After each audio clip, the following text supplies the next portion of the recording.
E nós temos a grande alegria de começar hoje uma série nova. É isso aí, hoje nós começamos a série chamada Dois Senhores. Você que está com a tua Bíblia aberta, ou que está com a tua Bíblia aí, abra comigo em Lucas capítulo 16. Lucas capítulo 16, versículo 9.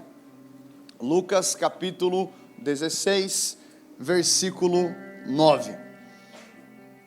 Desligaram a turbina do avião. Agora a gente vai com tudo. Você que achou, diga achei. Se você não tem uma Bíblia, senta de um lado de um crente. Aleluia. Lucas capítulo 16, versículo 9. E eu vos digo: granjeai amigos com as riquezas da injustiça. Em outras versões, com as riquezas deste mundo, para que quando estas vos faltarem, vos recebam eles nos tabernáculos eternos. Quem é fiel no pouco, também é fiel no muito. Quem é injusto no pouco, também é injusto no muito. Pois se nas riquezas injustas ou desse mundo não fostes fiéis, quem vos confiará as verdadeiras? E se no alheio não foste fiéis, quem vos dará o que é vosso? Versículo 13. Nenhum servo pode servir a dois senhores. Fala comigo, dois senhores. Porque ou há de aborrecer a um e amar ao outro, ou há de se chegar a um e desprezar ao outro. Não podeis servir a Deus e a Mamon.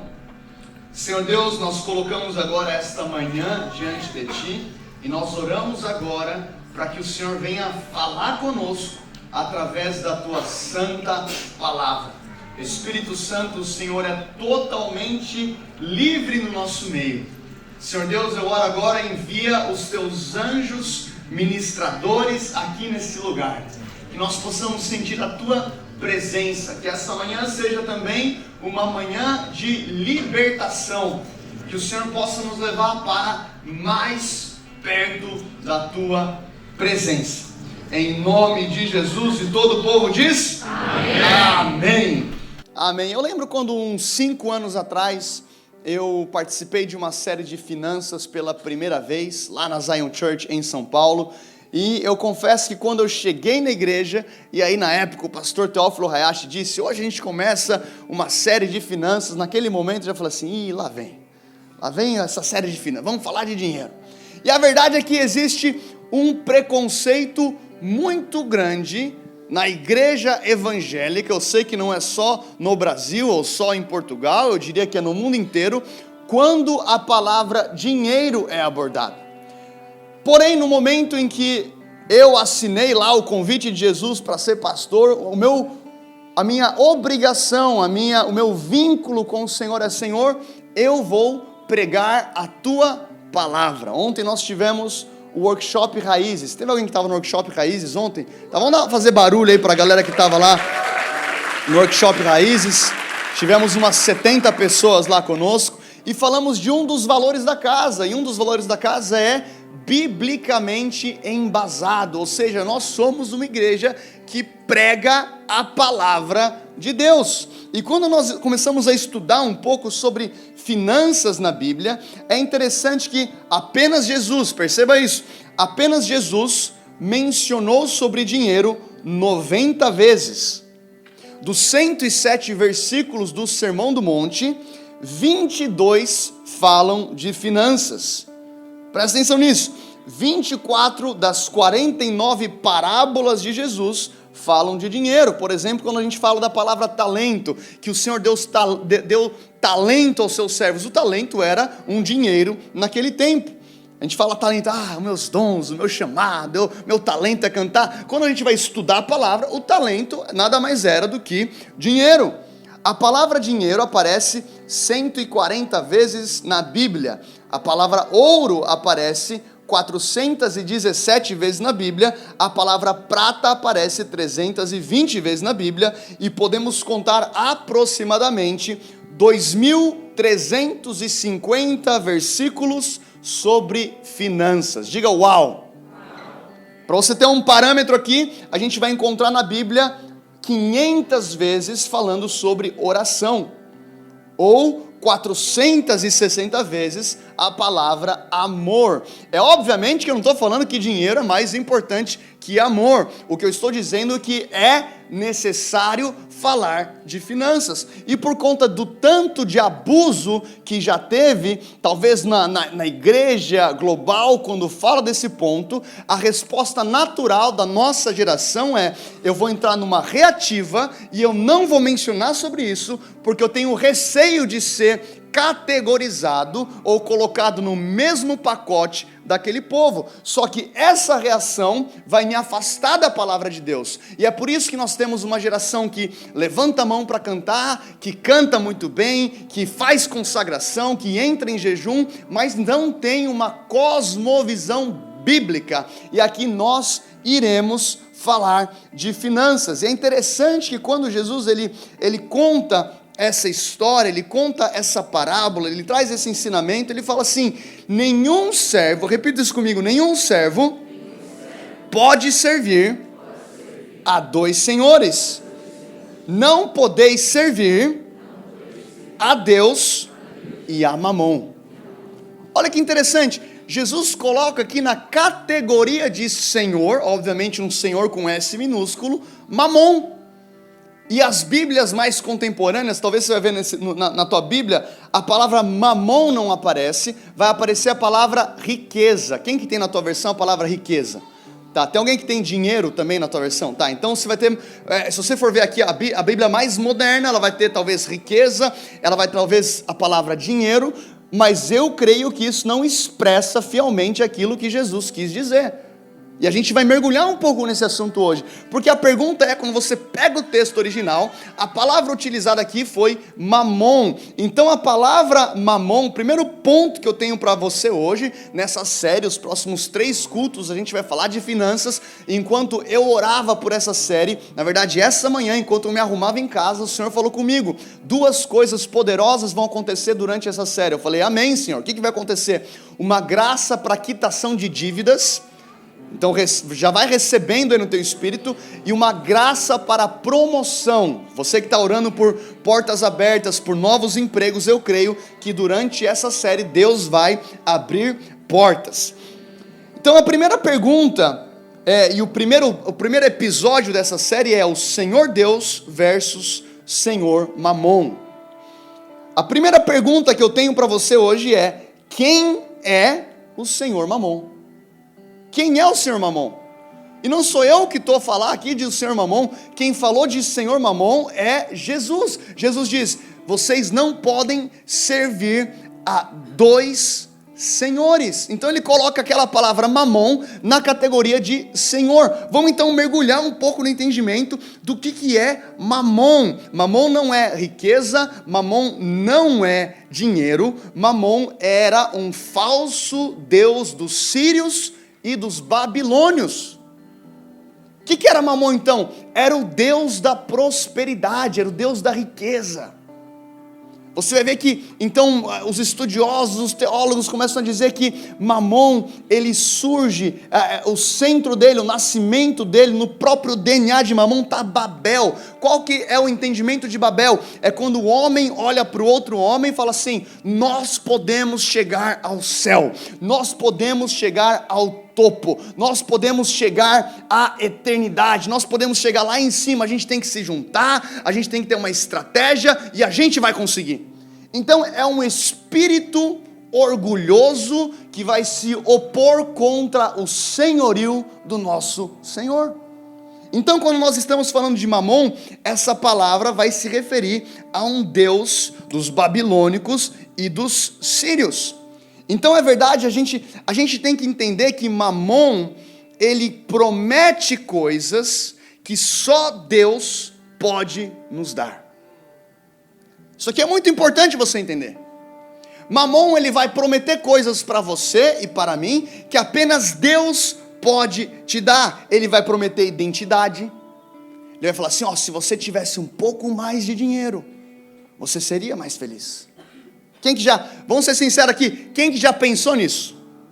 Tá, 50% da igreja pensou, os outros 50% estão pensando se levanta ou não levanta. Se você tivesse um pouco mais de dinheiro, você teria segurança. Se você tivesse um pouco mais de dinheiro, aí você teria felicidade. Imagina você então a conduzir aquele Porsche dos seus sonhos pelas ruas de Lisboa. Aí você teria felicidade. Aí Mamon começa a negociar com você. Ele fala assim, ó, na verdade sabe o que você precisa? Você não precisa de Jesus, você precisa de um aumento. É interessante que Jesus, ele não vira para o cego Bartimeu, que está desesperadamente clamando, Jesus, filho de Davi, tenha compaixão de mim. Aí Jesus está na caminhada dele, aí ele para, fala assim, Bartimeu, sabe que você precisa de um cartão de crédito. E ele continua a jornada dele. Então, Mamon, ele quer prometer para você, ó, eu cuido de você, eu cuido da sua casa, eu cuido da sua família. E é interessante que quando nós começamos a entrar em parceria com o Mamon, e aí que Jesus vai alertar, vocês não podem servir a dois senhores, nós começamos a perguntar para o nosso bolso, qual que é a vontade de Deus.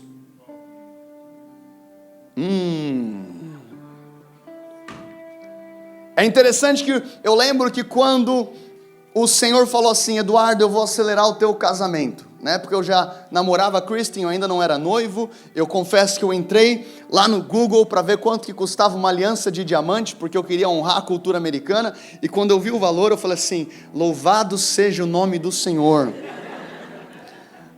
O anel é só um detalhe, o que importa é o amor.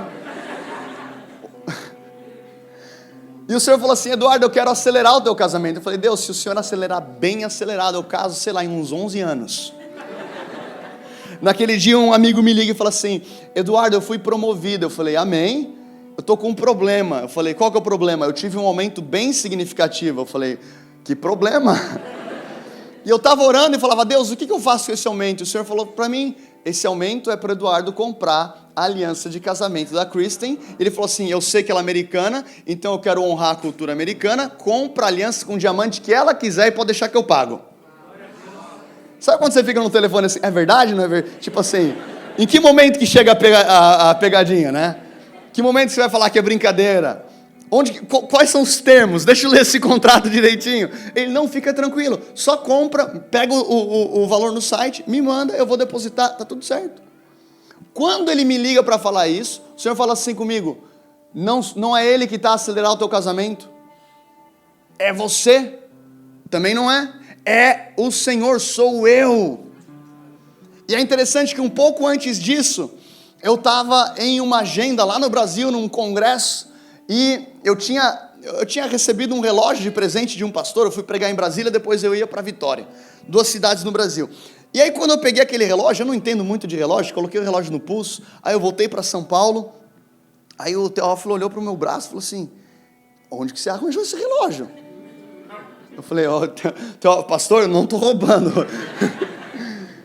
Aí ele pegou o relógio, olhou, ele falou, você sabe que relógio é esse? Eu falei, não tenho a menor ideia. Aí ele abriu no telemóvel dele, esse aqui é o relógio que você tem. Aí eu dei uma gelada por dentro, eu falei assim, aleluia, Deus, glória a Deus. E cheguei em Vitória. E eu cheguei com aquele valor que o Teófilo me falou na cabeça, eu falei assim, estão resolvidos. Por quê? Porque eu vou casar, eu vendo esse relógio.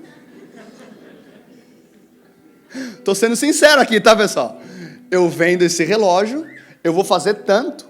Com esse valor eu consigo comprar as passagens para o casamento nos Estados Unidos e dar entrada na lua de mel. Eu falei, cara, esse relógio foi um baita presente. Então o senhor fala, eu vou acelerar o teu casamento. Meu amigo me liga, chego em Vitória, estou no culto, estou com o meu relógio. É o Deus que prospera.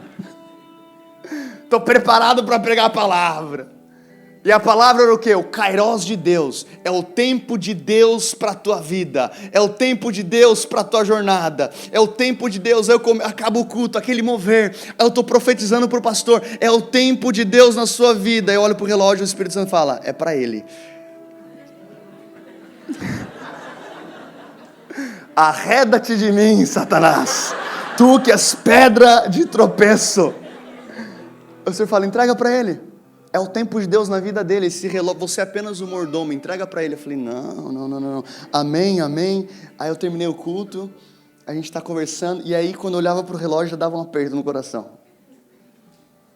Aí eu tirei o relógio e falei, o Senhor pediu para te entregar. Aquele cara chorou, recebeu a palavra de Deus, eu voltei para casa, chorei também.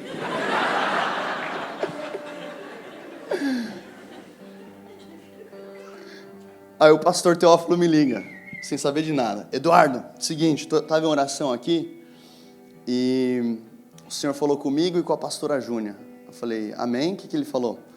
Ele falou que é para eu e ela comprarmos todo o pacote da tua lua de mel. Eu falei, amém? Quais são os termos? Ele, só escolher o lugar que você quer ir. Eu falei, mas a gente está orando para ir para o Caribe. Não tem problema, vai para o Caribe, você já sabe onde que é. Sei, é tal lugar, tal resort. Então beleza, a gente vai pagar 10 dias all inclusive para vocês. Quando a gente foi fazer o contato com o hotel falou assim, a gente tem um problema. Por quê? Porque a suíte que vocês compraram já está reservada. Pode ser a suíte presidencial? Eu vou orar sobre isso. O que eu estou falando aqui para vocês? Sirva a Deus e prosperidade. Não é isso. O que eu quero é falar para você o seguinte: Deus cuida de você. Mamon não é o seu Deus. Não pergunta para o seu bolso. Pergunta para o Senhor. Ele é Jeová Jirê. Ele é o Deus da provisão. O carro que você veio a dirigir aqui não é teu. Deus te deu. Ah, não vim de carro, eu vim de metro. Não tem problema. É Ele que abriu a porta para você estar aqui. E então nós precisamos entender que Mamon, a primeira resposta dessa pergunta, é um senhor que é espírito e quer estar sobre o dinheiro. Então, quando Jesus está falando sobre riquezas e onde devemos juntar tesouros, as riquezas podem se tornar um senhor nas nossas vidas. Entenda isso. Eu não sei se você já conheceu alguém, não levanta a mão se essa pessoa é você, mas a pessoa vem para a igreja todo quebrado. Eu já vim para a igreja todo quebrado. Precisando de milagre para quê, pastor? É financeiro, é familiar, é profissional, é físico, é tudo. Aí então, Deus abre a porta, traz cura, restaura a família, traz então portas abertas, começa a trabalhar, e aí a pessoa começa a ficar então chique demais. A pessoa agora é chique demais, chique é uma palavra que usa aqui, é elegante demais para estar no altar prostrado, chorando, todo babado, porque agora tem um terno da Armani. Agora, quando ele estava todo largado na vida, quebrado, todo endividado, vinha para o altar, chorava, Deus, se o Senhor me tirar desse buraco, eu vou te servir. Quem que já orou, já fez essa oração? Deus, se o Senhor fizer uma obra, eu vou te buscar. Aí Deus fala assim, eu faço, eu liberto, eu curo, eu abro a porta, eu trago emprego, eu trago provisão, mas agora eu estou muito chique. Agora eu venho, não tem lugar, eu vou embora, agora é a minha sabedoria. Eu tenho meu network, eu tenho os meus contatos. O que isso quer dizer? Que um Senhor Deus, começou a entrar em competição, não ele, mas através do nosso comportamento, com Mamon. Mamon começa então a tomar um espaço. É interessante que quando a gente olha para o povo de Israel, lá em Êxodo capítulo 3, não precisa abrir, é só para você anotar, o Senhor fala para aquele povo, olha, eu vou tirar vocês do Egito, mas eu tenho um negócio para vocês não vão sair de mãos vazias.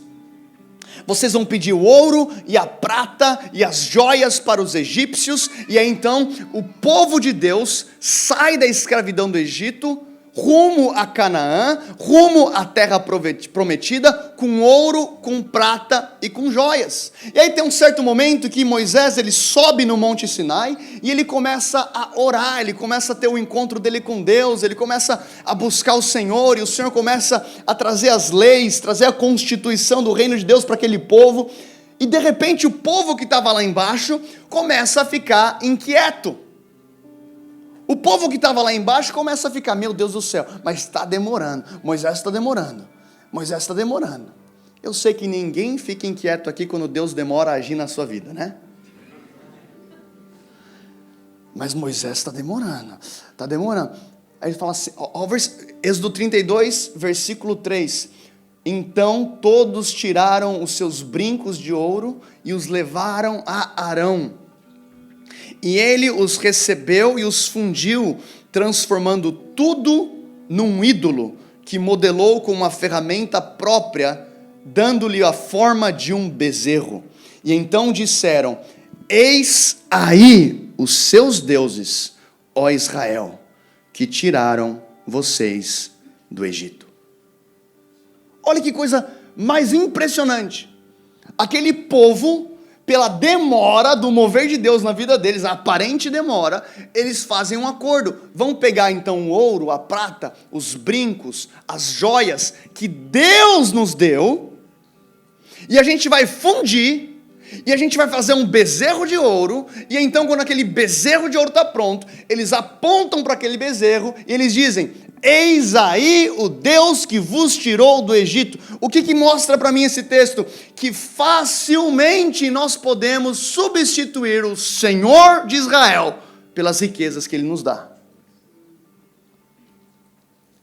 Então nós vemos aqui, a primeira coisa que nós vemos nessa série, é que Mamon é um espírito que quer estar sobre o dinheiro. Mateus capítulo 13, 22, a palavra diz, e também o que recebeu a semente entre espinhos, é o que ouve a palavra, mas os cuidados desse mundo e os enganos das riquezas sufocam a palavra e ela fica infrutífera. Fala comigo, infrutífera.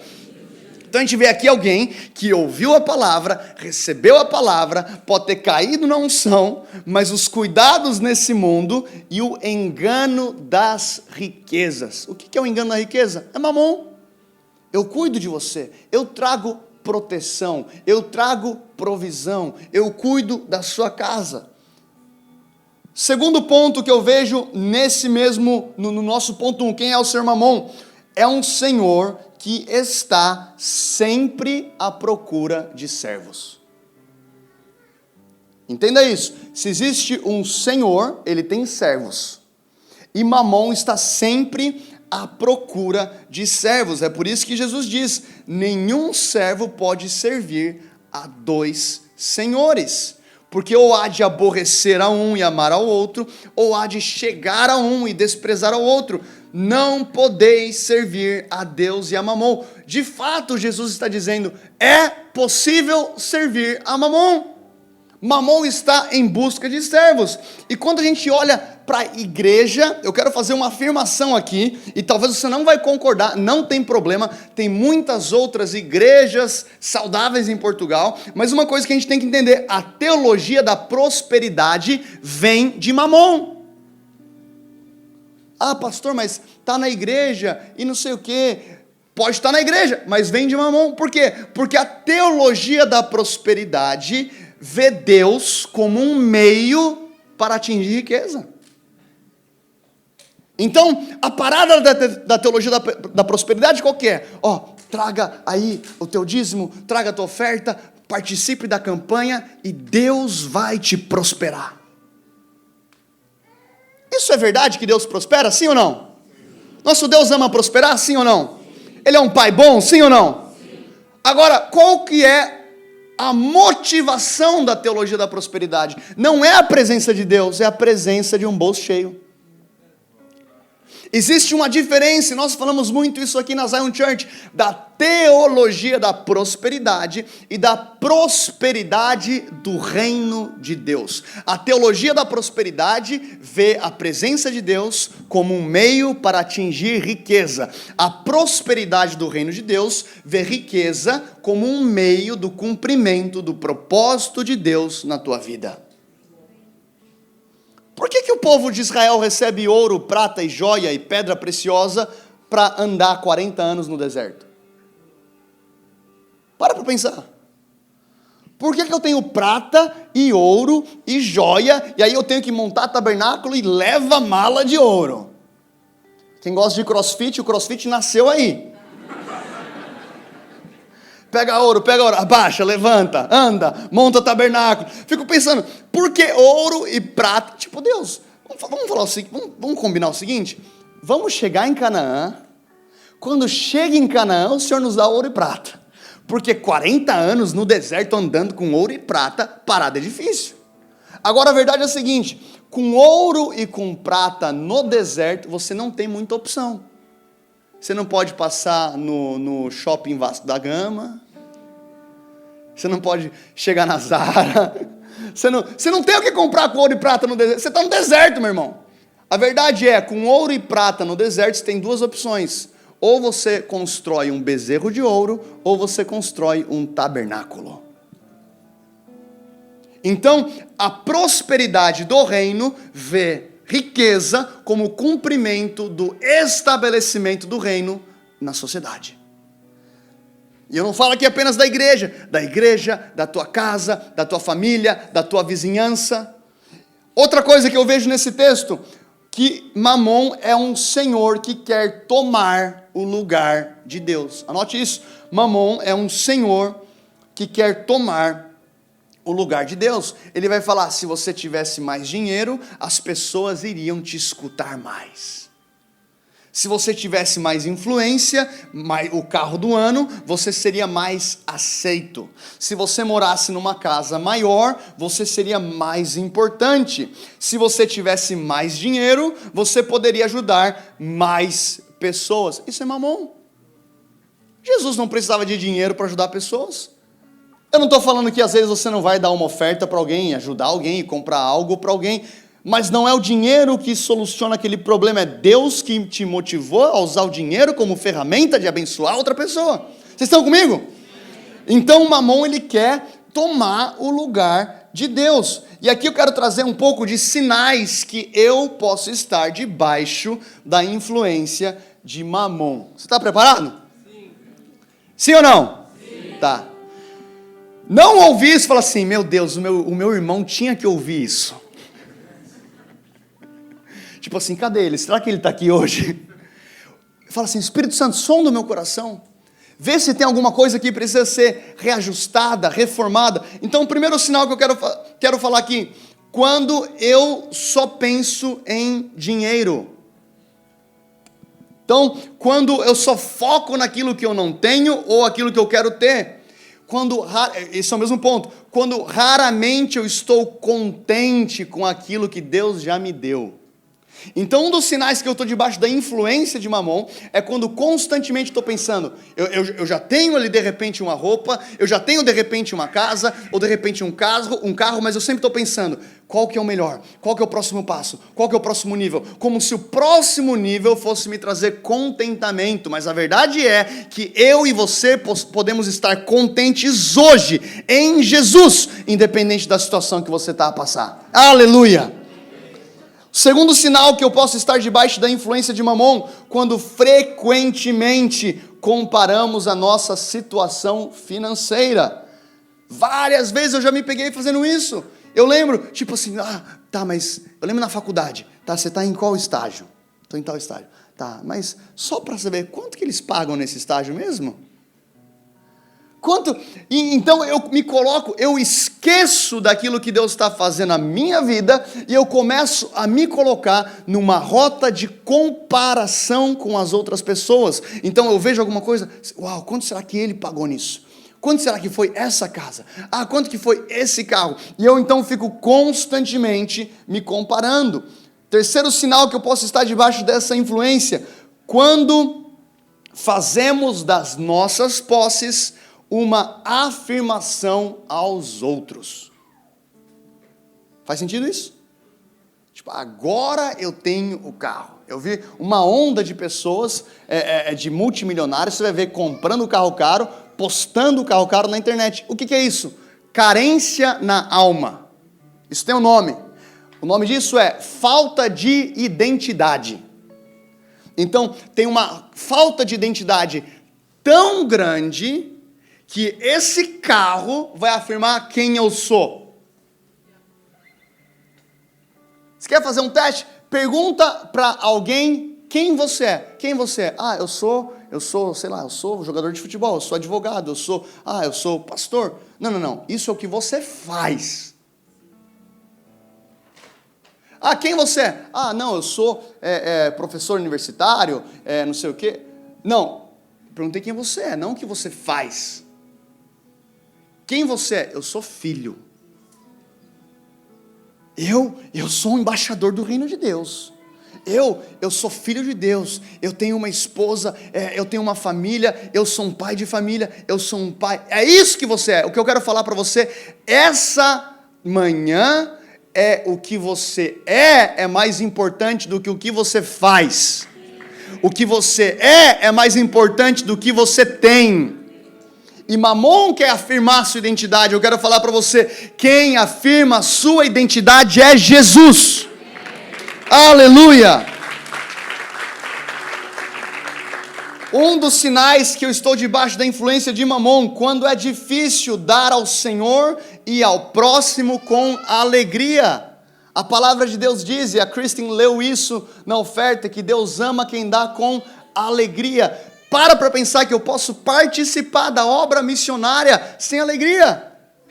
Eu posso dar uma oferta como um desencargo de consciência, assim, eu vou só ajudar para não dizer que eu não ajudei aqui, eu vou vir na frente. Não, Deus ama quem dá com alegria. Eu já tive momentos que eu ajudei pessoas e ficou um peso no meu coração. Eu falei, Deus, tira esse peso do meu coração, porque eu quero servir ao Senhor, eu quero ofertar com alegria. Às vezes a gente vê, eu estou trazendo uma oferta para alguém, é como que saísse um rim da pessoa. Eu lembro quando um amigo meu ele comprou um relógio, ele foi me dar um relógio, e aí ele falou assim, eu estava em oração e Deus falou para eu te dar esse relógio aqui. Eu já contei essa história um tempo atrás aqui. Eu falei, amém? Tipo assim, qual que é o relógio? Pode dar o relógio. Aí ele foi demorando assim. Eu falei, o que foi, Gus? O nome dele é Gus. O que foi? Cara, é muito difícil. Eu falei, Gus, é o seguinte, eu não tô com uma arma aqui na tua cabeça. Passa o relógio agora. Se você não quer dar o relógio, não tem problema, vai orar.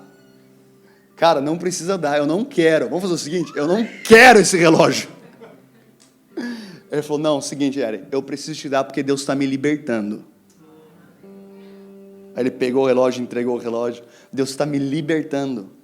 Então você pode ver que ele estava batalhando com aquilo. Outro sinal, quando enfindamos, mas o nosso foco está no que perdemos. Ofertei aqui, mas meu fogo vai fazer diferença aqui, viu? Isso aqui era 3 rodízios de sushi na semana. Eita! Tipo assim, eu estou querendo comprar aquela jaqueta, não comprei aquela jaqueta, agora entreguei de oferta. Eita, não faz sentido. É um sinal. Quem que está ouvindo o Senhor falar com você essa manhã? Tá. Não é só para o teu vizinho. Quem que está ouvindo para você? Tá, não tem problema. Quando encontramos segurança, identidade e poder naquilo que temos. Então já falei um pouco disso. Último ponto. Quando temos um diálogo interno enquanto eu falo de dinheiro para você. Meu Deus, já começou a Zion Church, falar de dinheiro. Pronto, não sei o quê. Eita, lá vai. Mais uma igreja evangélica, mais um. Você fala, bem hoje que eu trouxe meu amigo para conhecer a igreja. Tem tanto culto que ele podia ver. Aí hoje ele veio e o pastor está falando de dinheiro. Fica tranquila, Deus que faz a obra.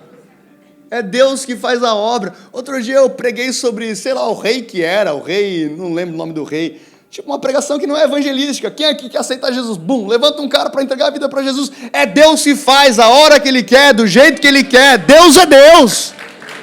Deus é Deus. Às vezes a gente fica muito com o dedo.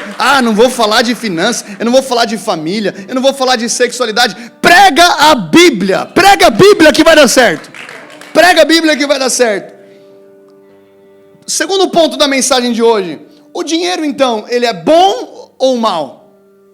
O dinheiro é bom ou mal? Porque Jesus, ele diz o seguinte, que você não pode, na tua versão, a versão de bastante gente aqui, que você não pode servir ao Senhor e às riquezas, que você não pode servir ao Senhor e ao dinheiro. E aí pastor, você está falando de mamon, então acho que eu vou fazer um voto de você é um jesuíta, e eu vou ficar lá no chiado, vestido com o meu saco de pano, proclamando o evangelho, porque é o meu chamado. Não é isso que eu estou falando. O que eu estou falando é que o nosso coração não pode estar no dinheiro. Quando a gente vem então para 1 Timóteo capítulo 6, versículo 10, isso aqui é muito importante, esse versículo é muito importante. 1 Timóteo capítulo 6, versículo 10, porque o amor ao dinheiro é a raiz de toda espécie de males, e nessa cobiça alguns se desviaram da fé, e se traspassaram a si mesmo com muitas dores, e se atormentaram com muito sofrimento. Outro dia eu estava conversando com um jovem, ele falou assim, pastor, mas é isso aí mesmo que você está falando, ó, o dinheiro é perigoso demais, o dinheiro é a raiz de todos os males. Mas onde que está isso na Bíblia? Está lá naquele, você vai me ajudar melhor, está naquele versículo lá. Tá, então vamos para o versículo, vamos ler com calma o versículo, porque o amor ao dinheiro. Jesus não falou que o dinheiro era ruim, Jesus não falou que o dinheiro era a raiz de todos os males. Eu lembro que eu ouvi aquela passagem do jovem rico. Lembra que o jovem rico chega para Jesus? E aí Jesus fala assim, ele fala, Jesus, o que eu tenho que fazer para herdar a vida eterna? Eu já faço isso, faço aquilo. Ele fala assim, se queres ser perfeito, vende tudo que tem, dá aos pobres e me segue. Eu li aquilo, dava até um gelo no coração. Porque eu achava que aquilo era um chamado universal. Tipo, então para seguir Jesus eu nunca vou conseguir servir Jesus direito, sei lá. Vamos ser sinceros aqui, quem que já pensou, leu aquela passagem, eita, tá difícil isso aqui, esse jovem rico. A verdade é que se eu estou 99% entregue a Jesus, eu estou 100% não entregue. E Jesus não queria o dinheiro daquele jovem, Jesus queria o coração dele. Jesus vê no coração daquele jovem que o dinheiro o impedia de seguir a Jesus de verdade. E Jesus fala, deixa o dinheiro e me segue. Então o dinheiro não é mal. O que é o dinheiro então? Ele é bom? Também não. O dinheiro é neutro. Escreva isso, o dinheiro é neutro. Por quê? Porque você pode fazer coisas boas com dinheiro e você pode fazer coisas más com dinheiro. Com o mesmo dinheiro que você pode pagar o teu arrendamento, outra pessoa pode comprar droga. Com o mesmo dinheiro que você pode entregar aqui ao Senhor o teu dízimo, a tua oferta, outra pessoa pode ir para a balada e encher a cara e fazer coisas horríveis. O que é o dinheiro? O dinheiro é neutro. Depende da mão de quem o dinheiro cai. Ou seja, depende de mim e de você. Depende de mim e de você. Outra coisa que nós precisamos entender, o ponto número, ou melhor, a letra B aqui do ponto 2, o dinheiro é um soldado que pode granjear amigos para o reino. O dinheiro é um soldado que pode ganhar amigos para o reino. Eu lembro que quando eu fui missionário na África, eu passei alguns meses entre África do Sul, em Moçambique, e um pouco em Swaziland, que até mudou de nome esse país. Eu não sei o nome que é, mas é Swaziland para os mais antigos. E aí eu estava me preparando para um evento de evangelismo em uma universidade lá em Johannesburg. Eu estou no meu quarto, eu estou em oração, e eu tinha na minha maleta, na minha mochila missionária, quem que já fez viagem missionária, você junta todos os dinheiros e fala assim, Deus, multiplica, multiplica bem. E eu não vou me esquecer, eu tinha, sei lá, $400. $400, e eu ia ficar mais 3 meses na África. Eu falei, Deus, multiplica de verdade essa parada aqui, porque... E aí eu tô indo para a faculdade para evangelizar, e o Espírito Santo fala comigo, leva $100. Eu falei, não, já sei onde vai chegar essa brincadeira. Eu parei na porta do quarto. Ah, pastor, você ouviu claramente? Apareceu um anjo com uma trombeta? Não, você sente. Como que você sente, pastor? Eu não sei como que eu sinto, eu sei que eu senti. Você já passou por isso? Como que Deus falou? Não sei, não foi uma visão, não vi o anjo, eu senti. Aí eu parei, tá bom. Abri a mochila missionária, Deus multiplica mais, peguei 100.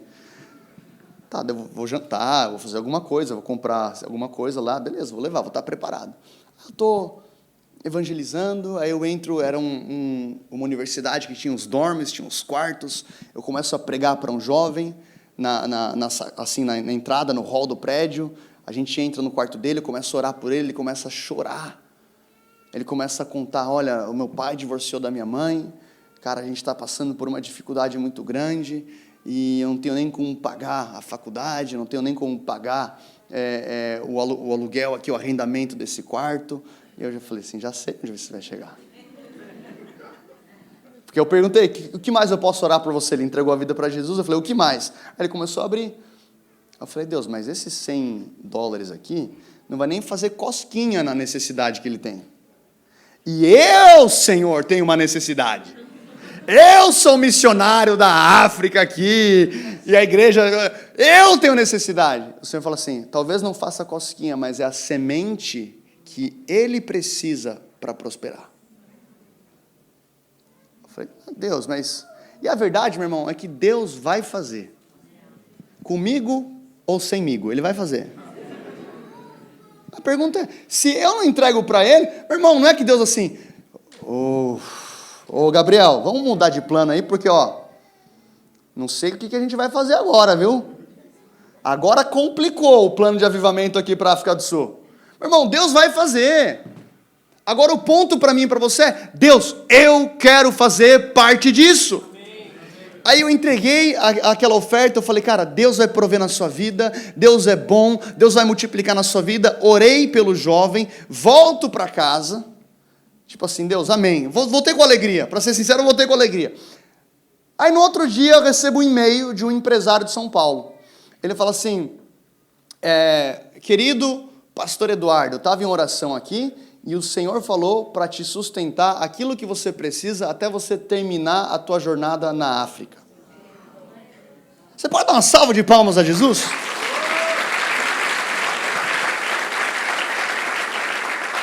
Eu sou grato àquele empresário, mas não foi ele que me sustentou. Foi Deus.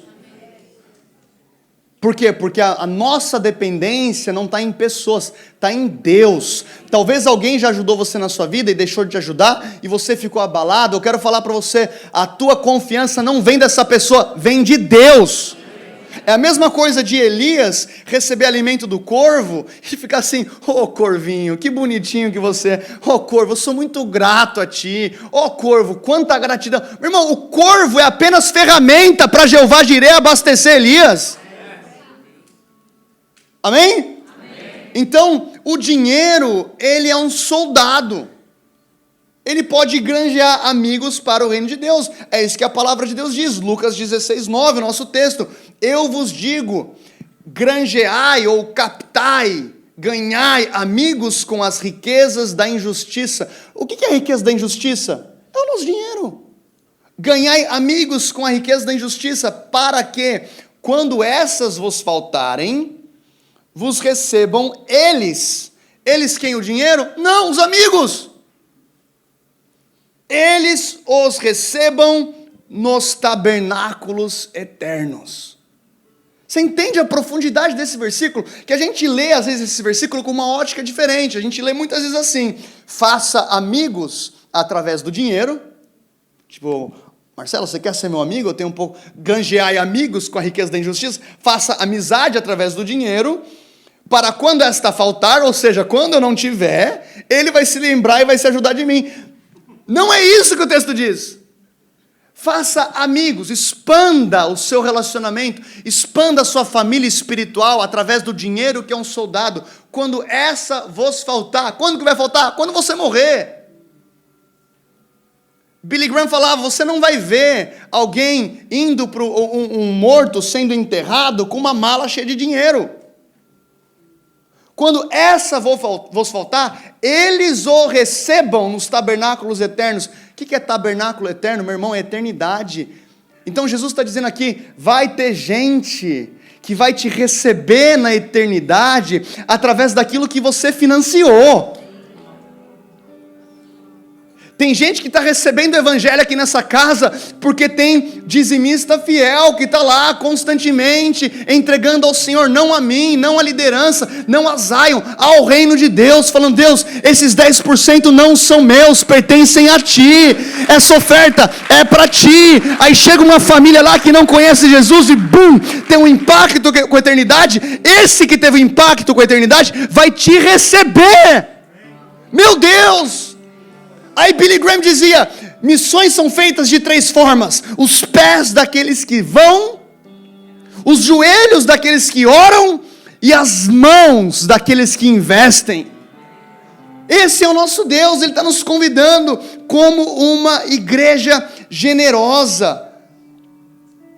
É interessante que quando nós olhamos a história de Adoniram Judson, que foi um dos maiores missionários que já viveu nessa terra, pode colocar aqui o slide de Adoniram Judson, ele que foi um missionário batista que começou um movimento de expansão do reino de Deus no sul da Ásia, e teve um momento do seu ministério que ele foi convidado por William Carey.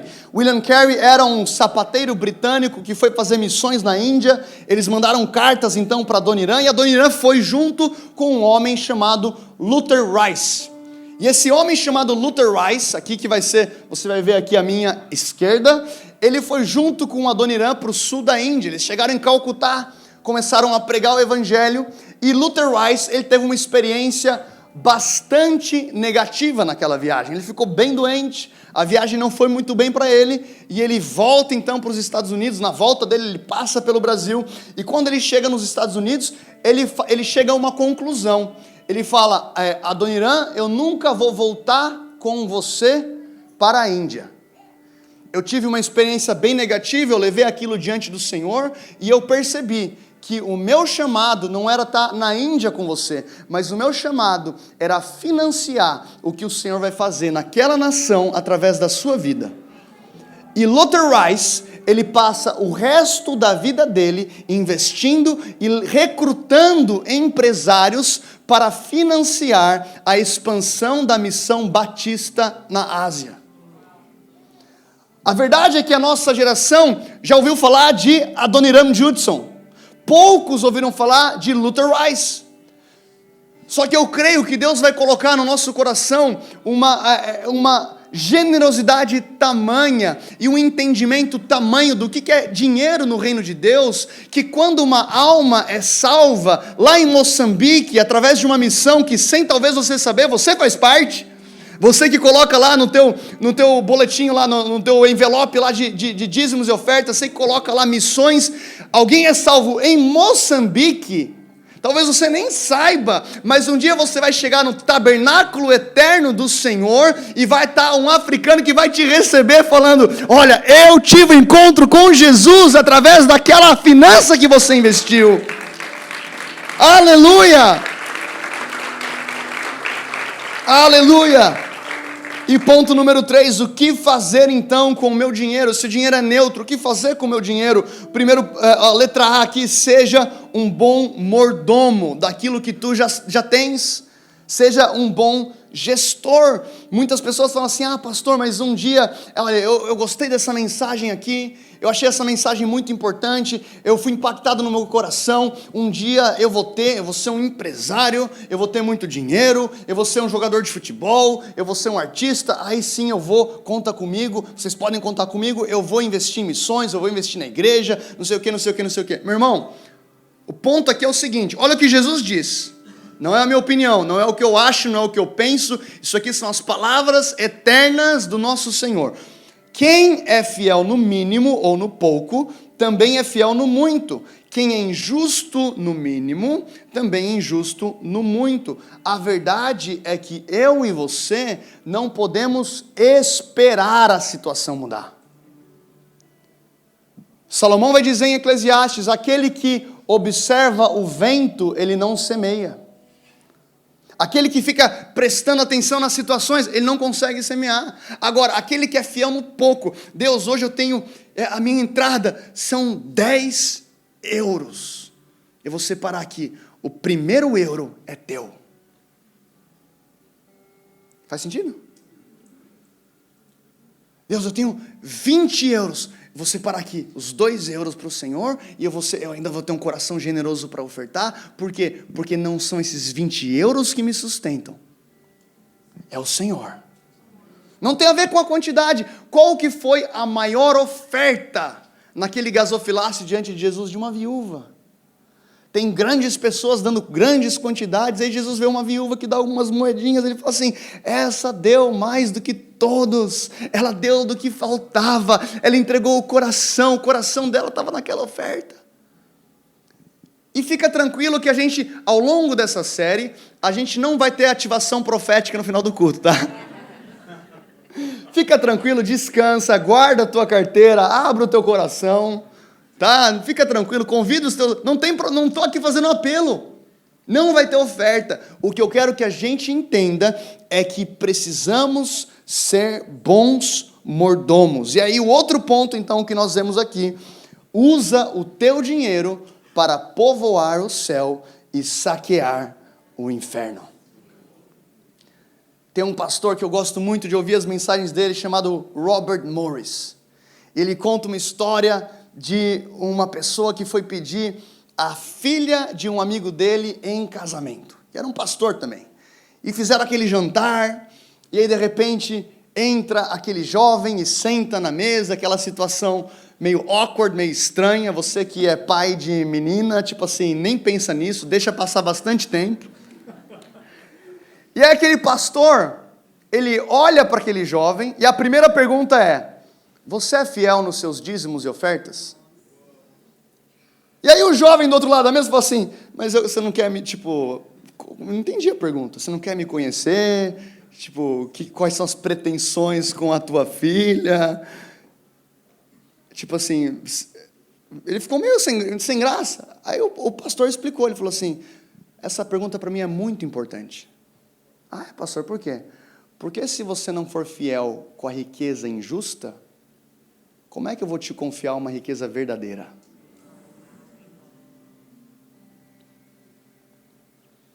O que são as riquezas injustas ou desse mundo? Dinheiro.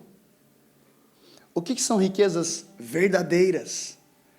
Eles te receberão nos tabernáculos eternos. Pessoas. Pessoas valem mais do que dinheiro. E se eu não sou fiel com o dinheiro, como é que Deus vai me confiar pessoas? Se eu não sou fiel com finanças, como é que Deus vai me confiar aquilo que é verdadeiro? Versículo 12: se no alheio não fostes fiéis, o dízimo é coisa alheia, o dízimo não é meu, não pertence a mim. Se no alheio não fostes fiéis, quem vos dará o que é vosso? Então nós temos aqui a obrigação de falar de finanças. Quantos receberam aqui esclarecimentos ao longo desse culto? Tá, vamos ficar de pé aqui junto comigo.